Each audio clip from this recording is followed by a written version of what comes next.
আবারও ভারত ও চীনের পণ্যে পাল্টা শুল্ক আরোপের হুমকি দিয়েছেন মার্কিন প্রেসিডেন্ট ডোনাল্ড ট্রাম্প।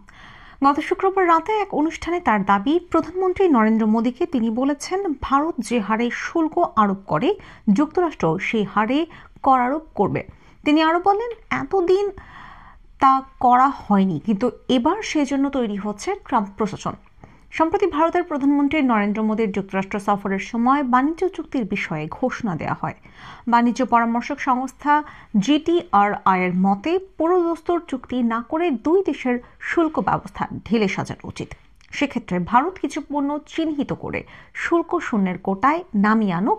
একই সঙ্গে যুক্তরাষ্ট্রেরও উচিত হবে একই পরিমাণ পণ্য থেকে শুল্ক প্রত্যাহার করা। এতে বাণিজ্য চুক্তির তুলনায় কম ছাড় দিতে হবে। খবর ইকোনমিক টাইমস ও বিজনেস স্ট্যান্ডার্ড। অন্যদিকে ভারতের শুল্ক কমানো উচিত বলে মন্তব্য করেছেন নীতি আয়োগের প্রধান নির্বাহী BVR সুব্রমণিয়ামও।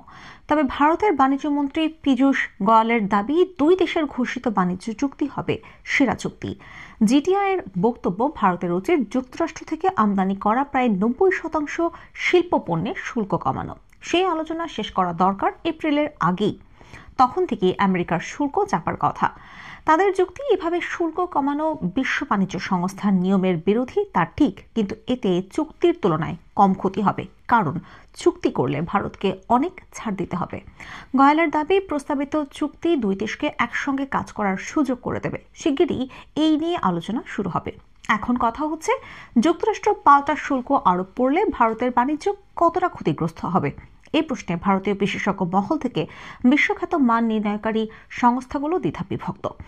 S&P গ্লোবাল রেটিংস দাবি করছে, ভারতীয় অর্থনীতি মূলত অভ্যন্তরীণ চাহিদা নির্ভর হওয়ায় যুক্তরাষ্ট্রের পাল্টা শুল্ক ভারতের উপর বিশেষ প্রভাব ফেলবে না। আগামী 2 বছর ভারতের প্রবৃদ্ধিও হবে 6.7% থেকে 6.8%। আরেক বৈশ্বিক সংস্থা গোল্ডম্যান স্যাক্স বলেছে, ট্রাম্প প্রশাসন ঠিক কোন ধরনের শুল্ক আরোপ করবে তার উপর নির্ভর করবে ভারতের রপ্তানি ঠিক কতটা ক্ষতিগ্রস্ত হবে।